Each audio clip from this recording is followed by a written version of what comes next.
Good morning, friends, and welcome to another Sunday at Althea Online. I'm Dr. Jonathan Ellerby, and we are delighted that you are here with us. Normally I do this sitting down. I don't know. I thought I would get up and move a little. No reason why we can't do that, right? Kind of makes things a little more animated and active. So welcome one and all. As usual, I'm going to do a few announcements to get us going. I'm looking around just because I'm trying to see where my glasses are so I don't have to do like this just to see all the little notes on the screen. Today's theme is what are the core qualities or characteristics, attitudes, behaviors, depending on how you think of any of it, that we can embrace if we want a relationship that we are in to grow stronger in a time of challenge and change. Now, this could be a community, and I'm thinking, of course, about the Althea community and the changes we're going through. Many of you already know that I'm in my last month of doing Sundays with Althea. And then in April, Althea will be flying on without me, and I will be flying on in other directions, but we will stay connected with love as family. And so there's a lot of emotion coming up, right? There's a lot of indecision and confusion and questions. And, you know, how can we do this together, and how will we do this together, and so on. So even though most of you have been processing this for weeks now, it's still something that we are working on as a community to better understand and to find ways to do better together. So in many ways, our topic is in honor of the changes that we're facing, but let's face it, if you have survived 2020 and the first stages of 2021, you must have some group, community, family, or friend, some kind of relationship that you are looking for guidance and wisdom and support to bring more presence, peace, and power to that challenging dynamic. And that is what today is all about.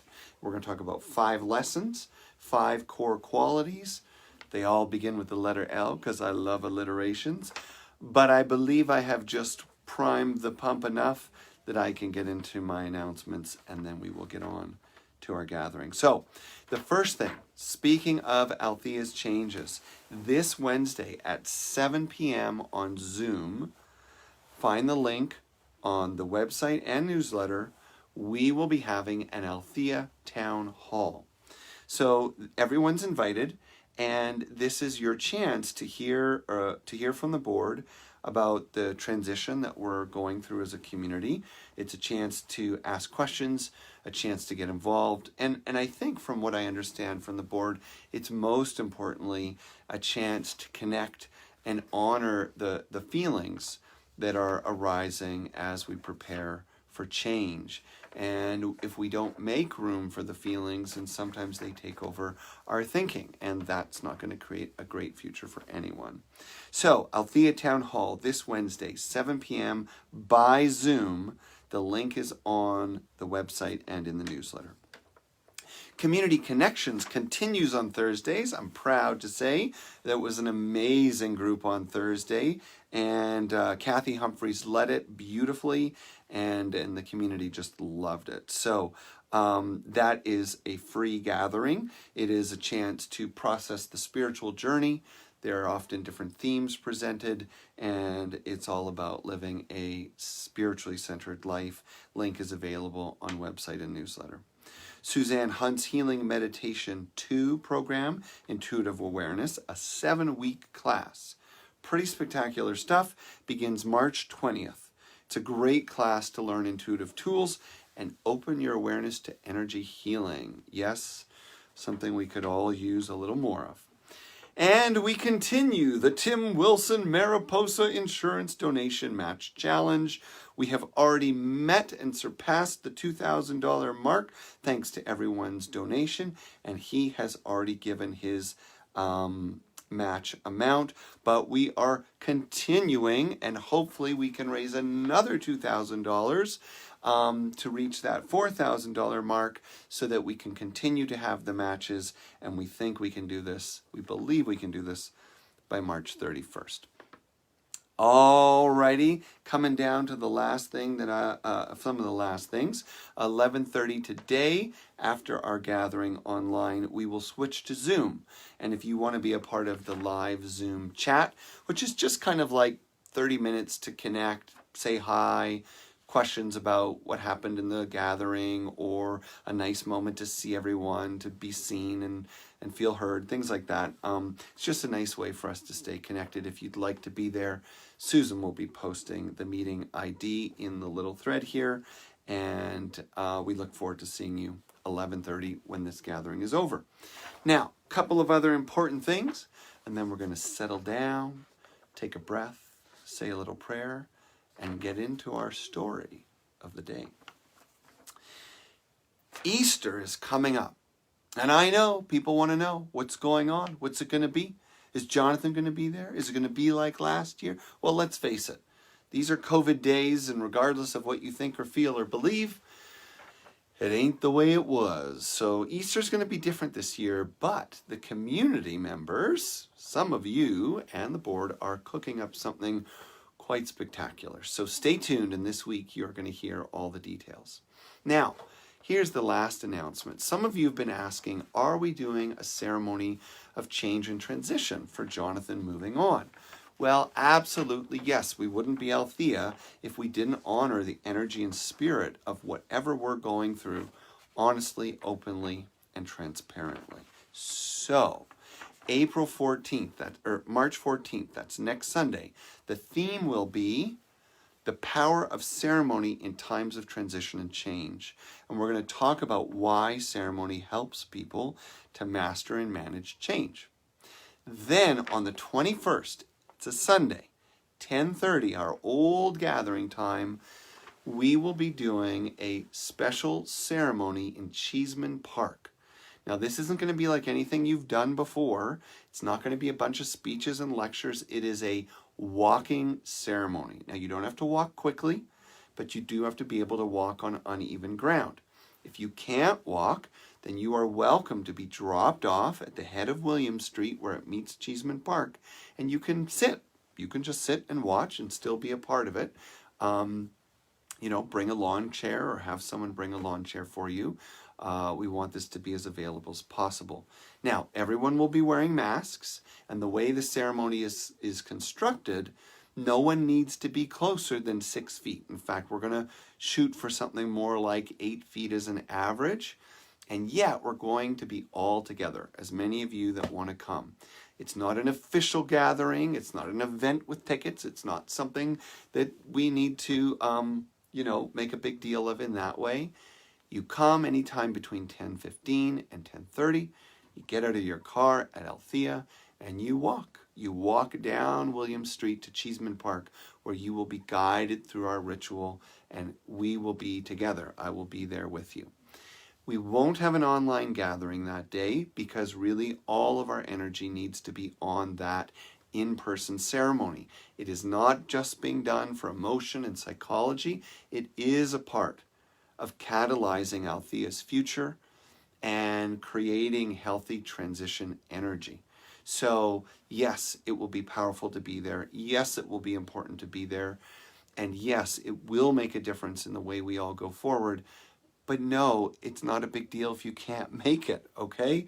So if you have to pray from home, meditate from home, that's fine. And then the following Sunday, which I guess would be the 21st, no, I did that wrong. 21st is the gathering in person. That's the equinox. 28th then would be back online. So 14th we prep.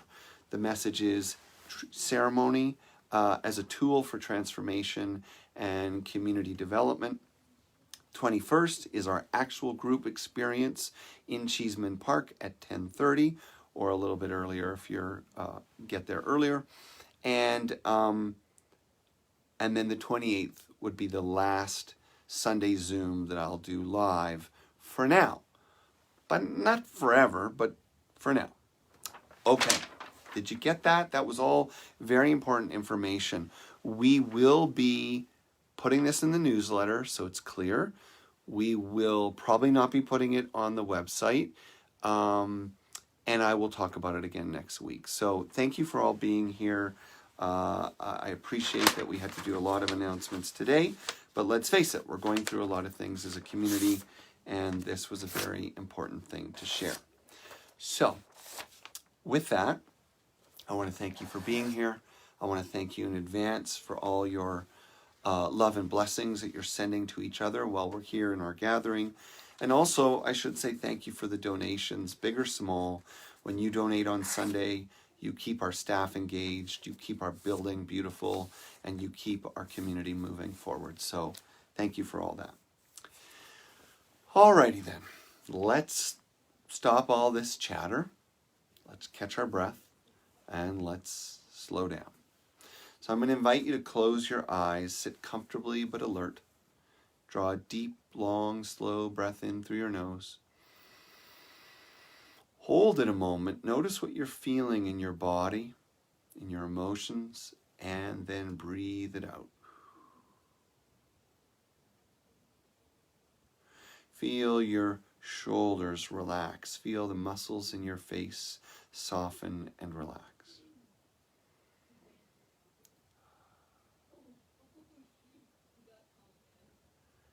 Just connecting with your heart, with the stillness, with the silence. Deep breath in, hold the breath a moment, and then breathing out as long as you can.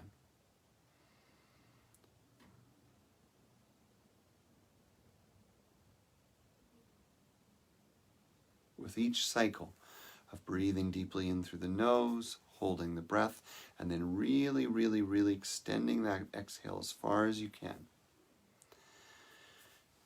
Feel your mind let go. Feel your body soften, and feel your heart open. From this quiet place, we sense and affirm that in this stillness, in this silence, we are as together as ever. Through stillness and silence, we remember the presence that is all and everywhere and binds us, connects us, integrates us, no matter where we are or when we listen to this. And from this place of quiet, we affirm our unity of being, and we share our statement of being, this beautiful blessing, this affirmation of our common truth that we have passed in this community for over 130 years. God is all, both invisible and visible, one presence, one mind, one power is all. This one that is all is perfect life, perfect love, and perfect substance. We are individualized expressions of God and are ever one with this perfect life, perfect love, and perfect substance.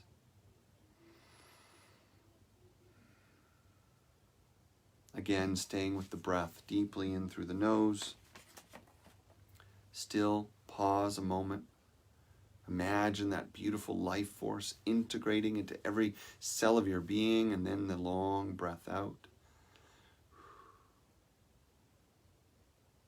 Breathe in the light of the universe, the light of our world, the light that is the very fabric of our being, and breathe out blessing.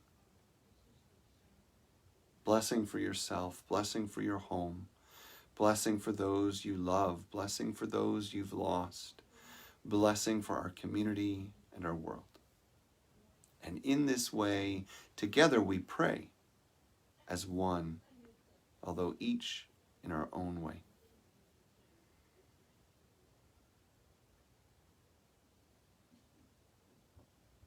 To the one that is all,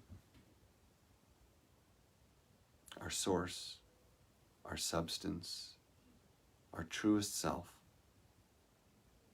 Dear God, we give thanks for another day of life and the power to let go of that which holds us from our highest good.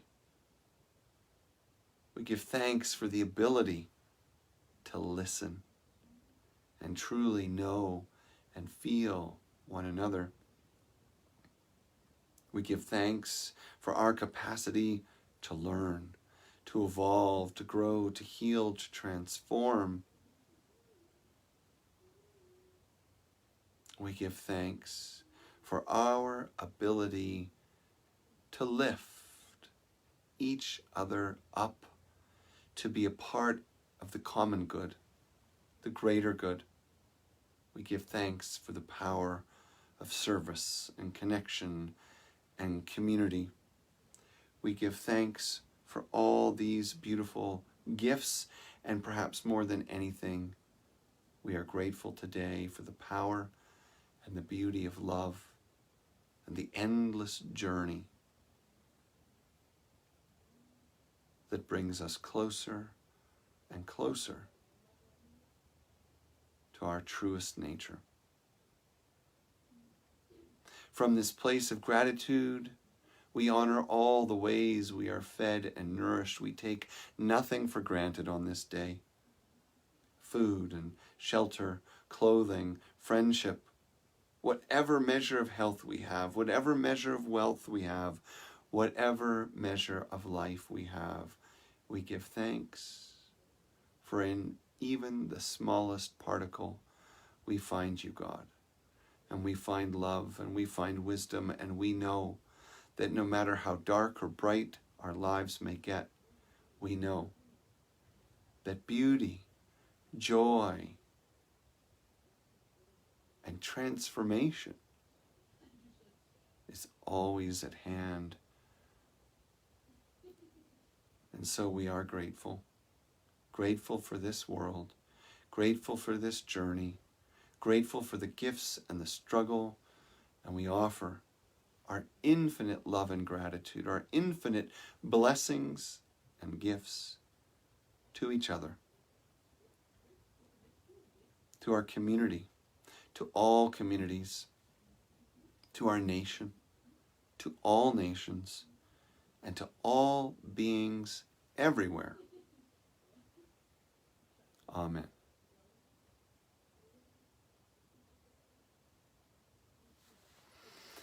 So, story time.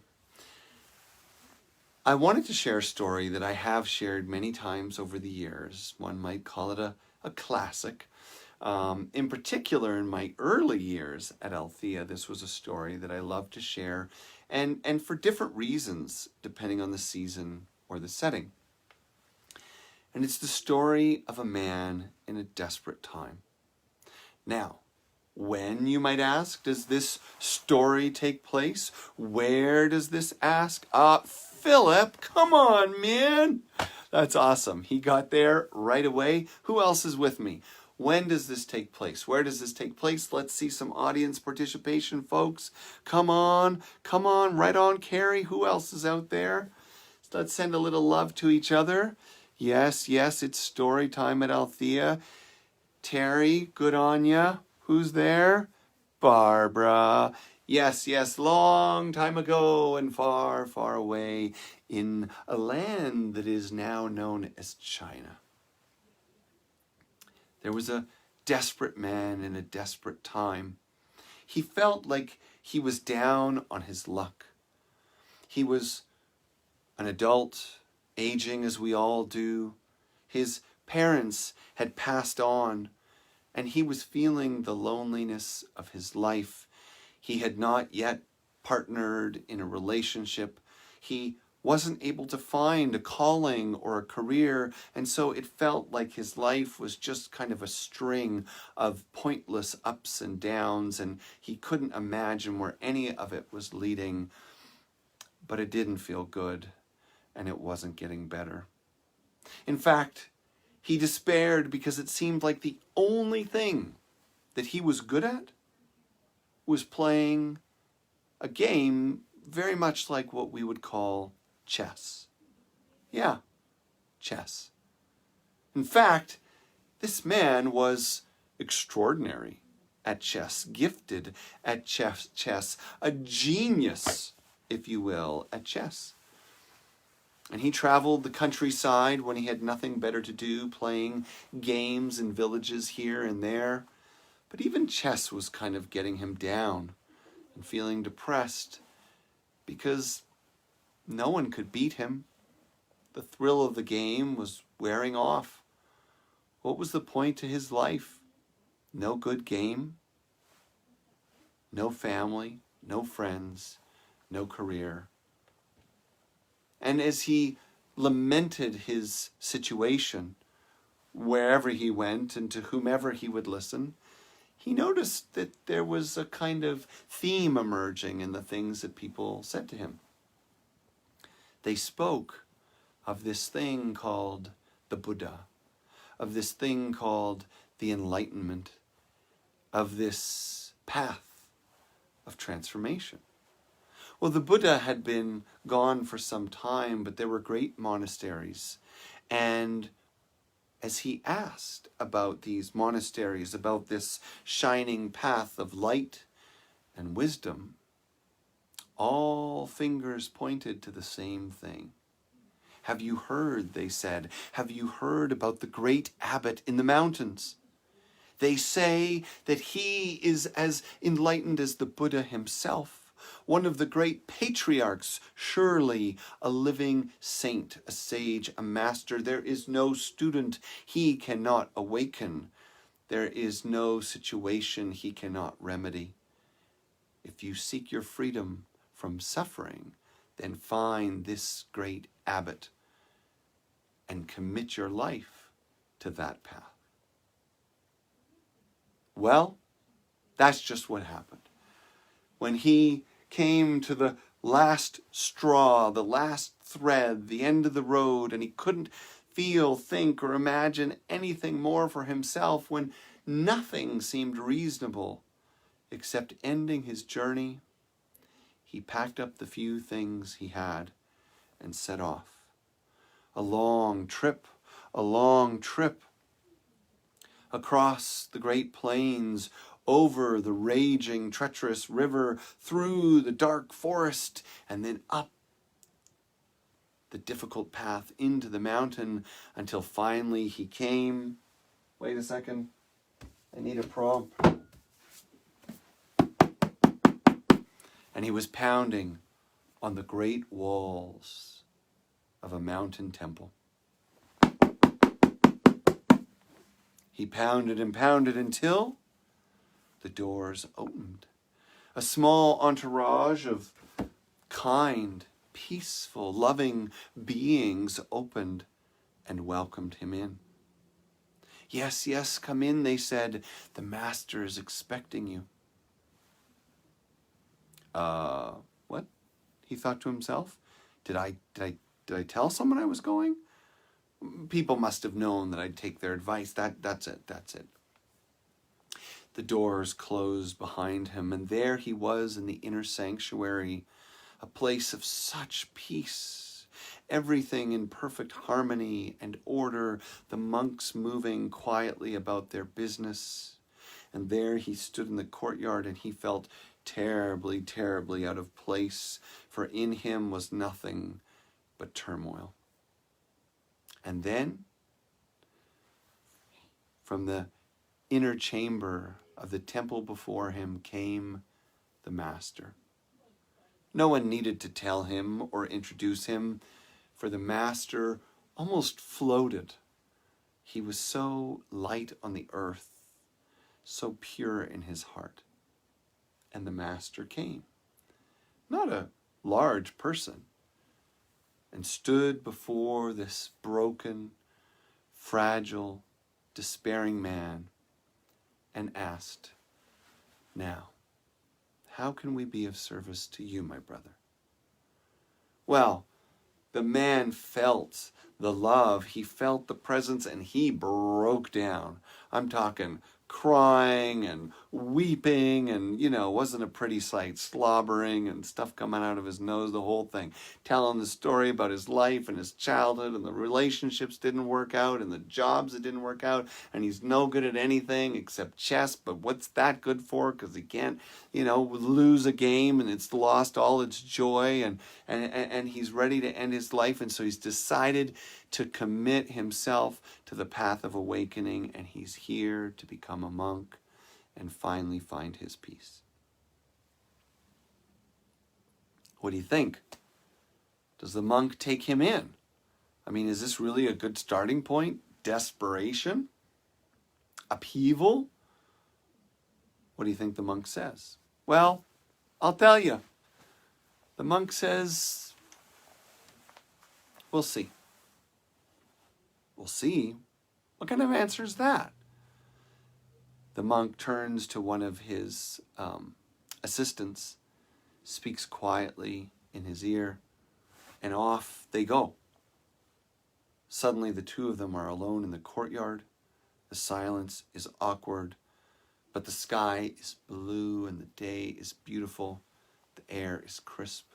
And the next thing you know, the younger monks, the students, come and they set a table in the middle of the courtyard. They set 2 chairs in the middle of the courtyard. They set up a game of chess right there on the table in the middle of the courtyard. And they ask the man to sit down.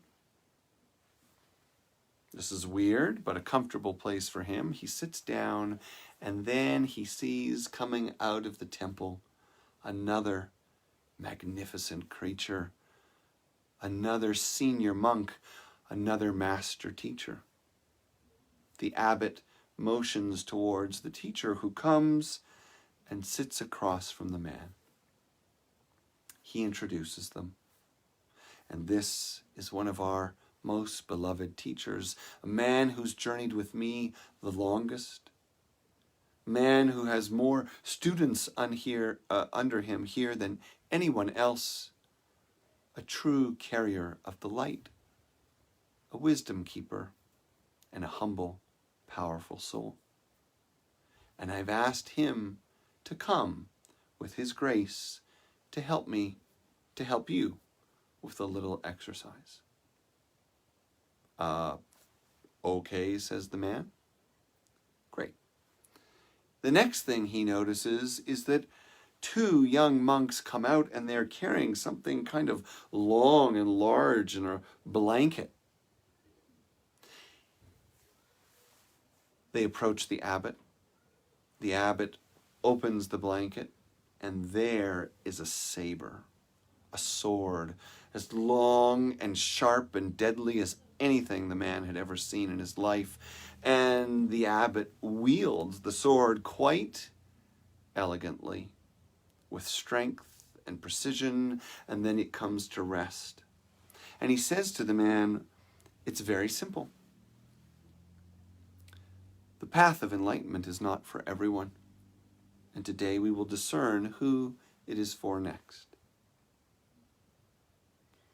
I would like you to play chess against this dear teacher. Play as best you can, and whoever loses their head."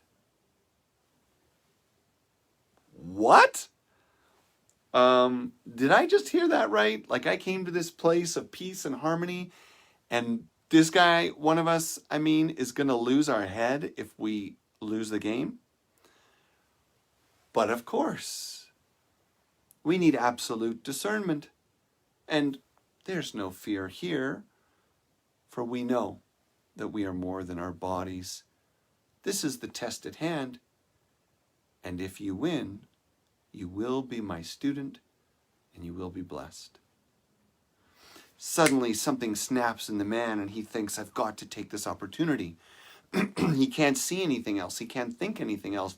It's a lifeline. Finally, his chess, his ability, his genius is worth something. Finally, he has a chance to be something else, to do something else, to grow, to heal, to be at peace. And he makes the first move. And then the monk makes the move, and then he makes the move, and then the monk makes the move, and then he makes the move. And in just a few moves, as the young students gather around, it becomes quite obvious the extraordinary mastery of this man at this game, and though proficient, how inevitable the loss of this monk will be. The abbot stands and watches motionless. The man takes another move, positioning himself now for a certain success. He's almost there. 2 more moves. He will win the game. He will have the future he's dreamed of. He will have everything he ever wanted. Finally, peace from his tormented soul. But as he feels this relief, I don't know if you could hear that. That's my daughter screaming through the vents of the house to greet you. So, as he finally has a moment of release and feeling safety, he takes a breath and he looks up. And he looks at the man across the table. He looks in his eyes. He sees the kindness in his face, the gentleness in his hands. And he begins to think, why me? Why should I live? Why is my life more valuable than this man, though he may not have many years left, for all the life he has touched, for all the love he has inspired, for all the peace he has spread, and that which he may yet give? How could his life be worth less than mine? And so, with that, one move at a time, he throws the game until he, the master of chess, loses. And just as he looks up for the monk, the teacher, to take that final piece and turn it over, the abbot grabs the sword and slams it down in the middle of the board. The pieces fly everywhere, and they're both startled. And he says, enough, enough. I've seen all I need to see. I know all I need to know. And the man hangs his head, somewhat in shame, for he knows now he has nothing to offer. And that is when the abbot passes the sword back to the students and takes the man by the chin and lifts up his face, looking at him with the love of the most adoring mother. And he says, my child, you will stay here. You will be my student, and someday you will be a great teacher, for you have everything you could ever need to awaken on this hard path of enlightenment. You have absolute, dedicated concentration, the way you were focused, the way you played as if every move was your life. But you also showed infinite compassion and an endless love that offered your life for the good of another. And so that's the way the story ends. The man stays and lives happily ever after. Now, if you haven't been hearing, there is a little noise in the background. That's my daughter calling through. I'm going to show you this. This is a little bit funny, but look, see that vent? That's what she's shouting through. She somehow just figured out for the first time that there's one vent in the house that if she goes to it, she can yell down. So she might be a part of the rest of our gathering.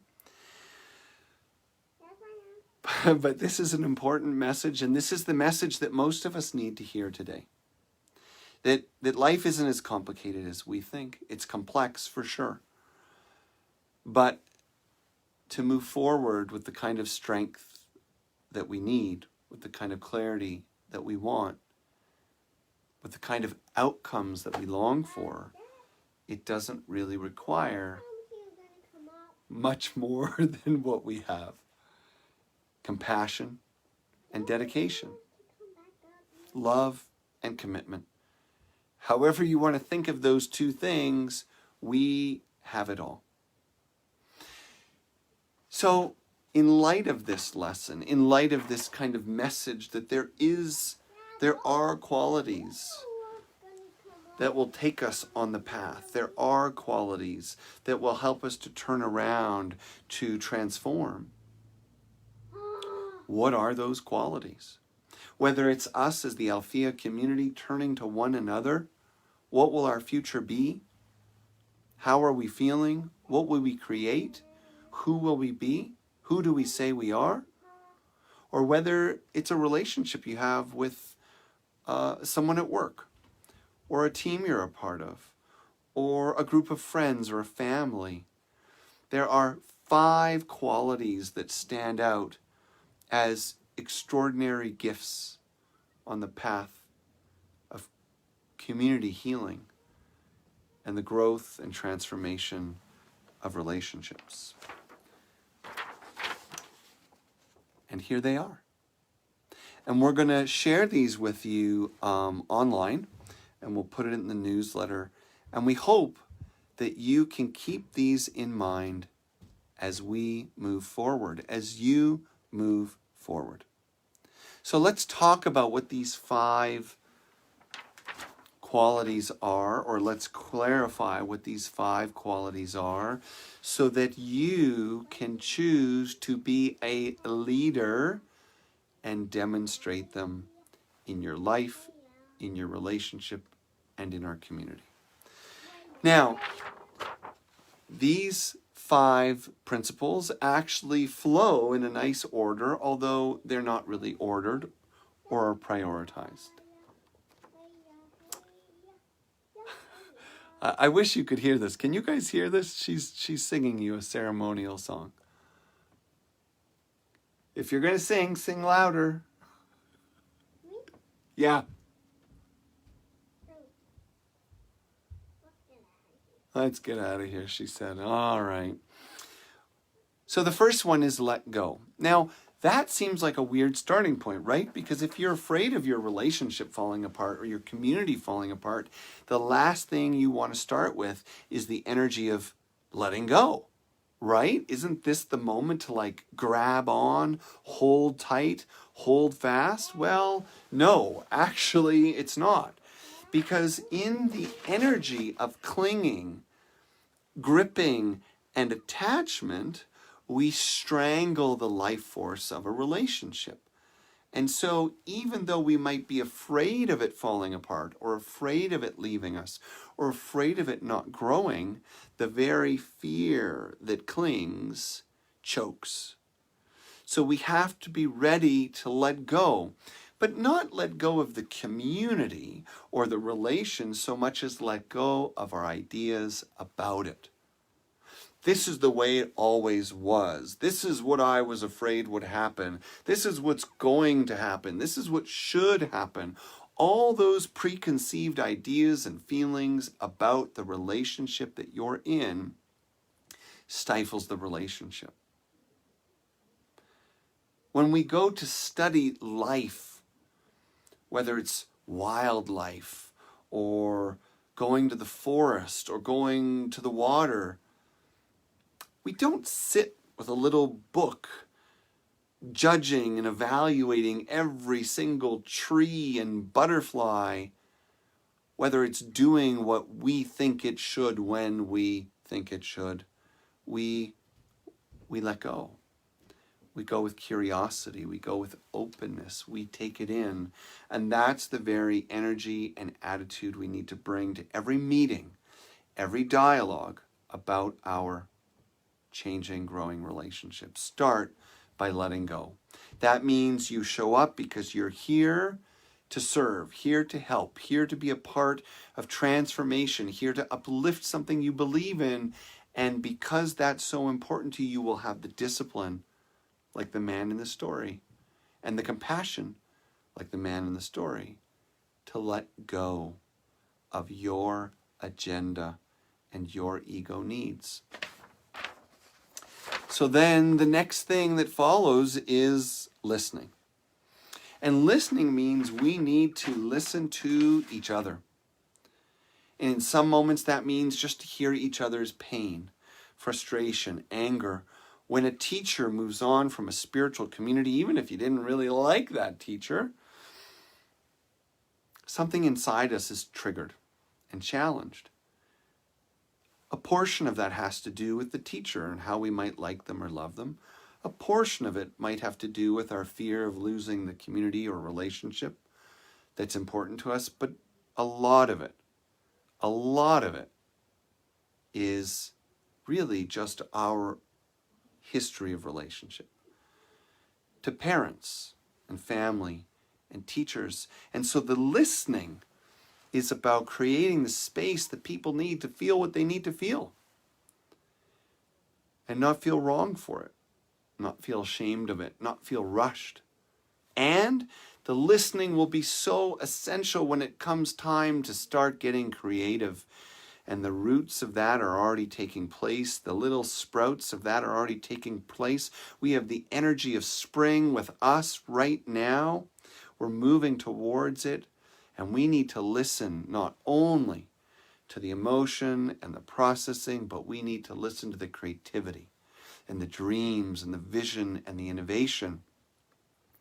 This is the time to step forward, to move forward, but it starts with listening deeply to each other and listening to the spirit that is Althea. The next thing that follows is learning. Can we learn in that process of listening? Can we learn from each other? Can we learn about ourselves? Can we take whatever is in front of us, whatever we're going through, as a time of evolution, a time of blessing, a time of growth? If we are here for the soul's betterment, the soul's wholeness, the soul's growth, then anything that shows us where we're stuck, where we are not free, where we are not loving, anything that raises our fear or insecurity is a gift, because it shows us where the soul has yet to expand. And so we can only be grateful in the end for anything that shows us where we live with doubt and limits, where we doubt the infinite endurance and power, love and creativity of our own essence. And so what emerges from the love is, or what emerges from the learning is love. When we learn deeply from our hearts, from our souls, with open minds, love is what follows. And if we want the learning to blossom, to thrive, to take root, then we must love every part of it. And that means love each other, love our differences, love our community as an expression of spirit, love our relationships as an expression of spirit. That means there's no place or time for judgment, no place or time for blame, no place or time for letting fear or reactivity make decisions, no place or time to doubt each other or our future. We are the living expression of our community, and it is happening both for us and through us. So the great work becomes love. Learning to love ourselves in time of change, learning to love each other in times of change, learning to love our community and our ideals and our vision in times of change. And what does that mean in the end? What does that mean ultimately? It means that we need to learn to lift each other. For it is not enough to learn and love without lifting. If we don't lift each other, then we don't grow. We don't heal. We have learned painfully through the year 2020 that if we don't lift our relationship to the environment, we will suffer from it. If we don't lift each member of our community, regardless of color or voice or vision, then we will be broken because of it. It is not enough to not be racist. We have to be anti-racist. It's not enough not to be sexist. We have to be anti-sexist. It's not enough to love nature. We need to serve nature. If we are not committed to lifting life, then we will suffer together. And the journey will grow longer and harder. There will be more doubt, and more of us will get lost. We're still going to make it because that's what we know about life. Life endures. Life continues. Life blossoms again and again and again. It has for billions and billions of years. And we, this precious human community, this precious human family, this distinct expression, we are a part of that web of life. We are a part of that flow of life.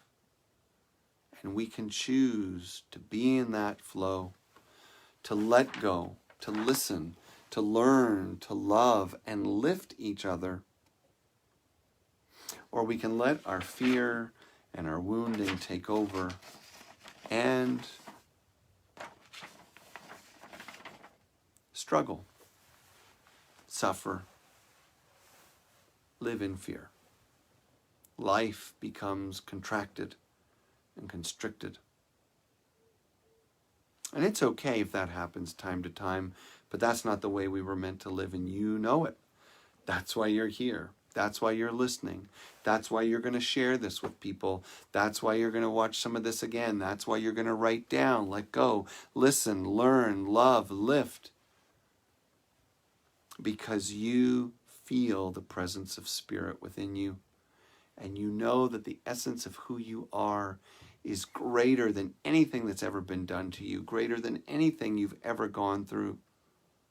We are here to see that, to feel that, to affirm that in each other, and with the conviction, the determination of the gentleman in our story, and the compassion of the gentleman in our story, we will take these qualities, we will take this time of transition, and we will be a part of the most extraordinary change we have ever experienced in ourselves, in a group, and so be a part of bringing blessing to the world. So this, my friends, is what I wanted to share with you today. I'm very, very grateful that you came. And I wanted to take a moment to remind you of some of the announcements, and we'll close with a blessing. Please attend the Althea Town Hall this Wednesday at 7 p.m. by Zoom. Encourage everyone you know from Althea to attend. It's a wonderful time to connect.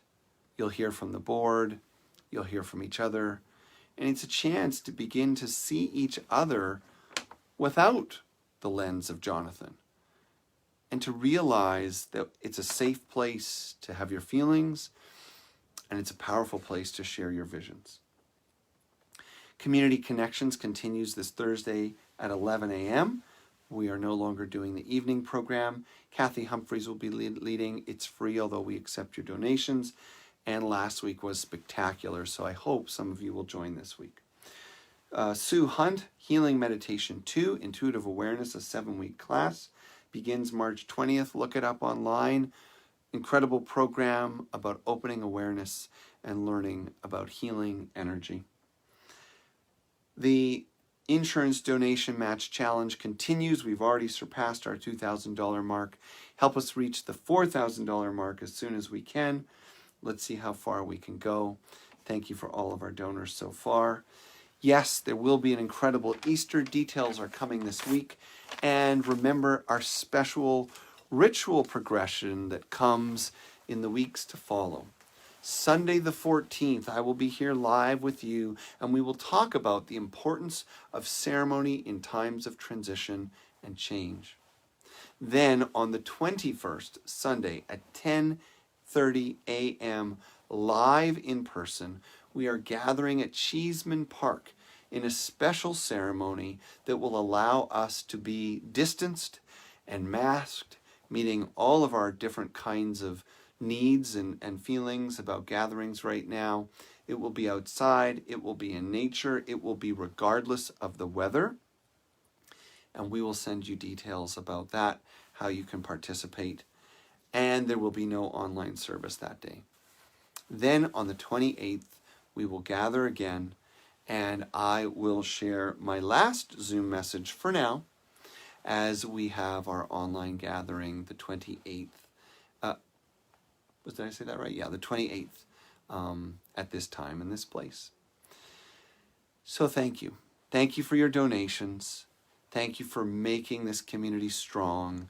Thank you for being a part of this community. Thank you for all the ways you give and help and have sustained our beautiful community, our building, our staff. Thank you for all the ways you have sustained me and my family and all that you've shared of yourself.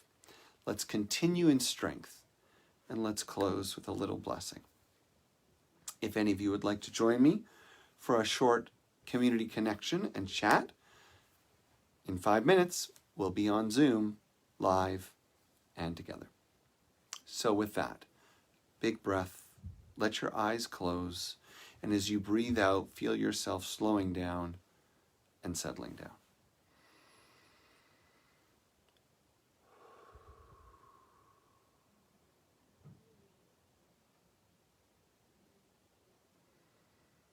Begin with silence. Don't be tempted to check your phone or start chatting. Just let yourself digest the blessings of our time together.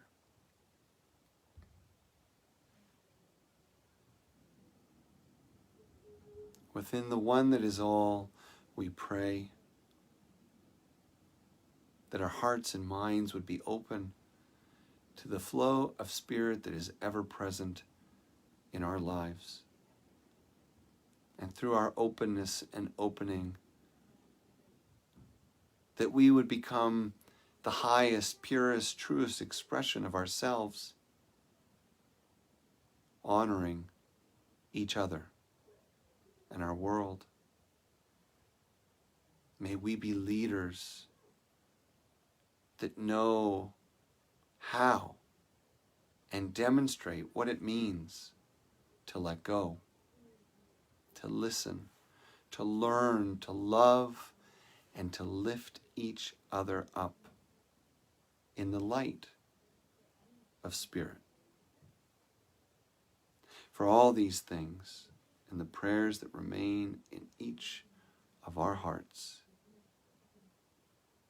together we say, Amen.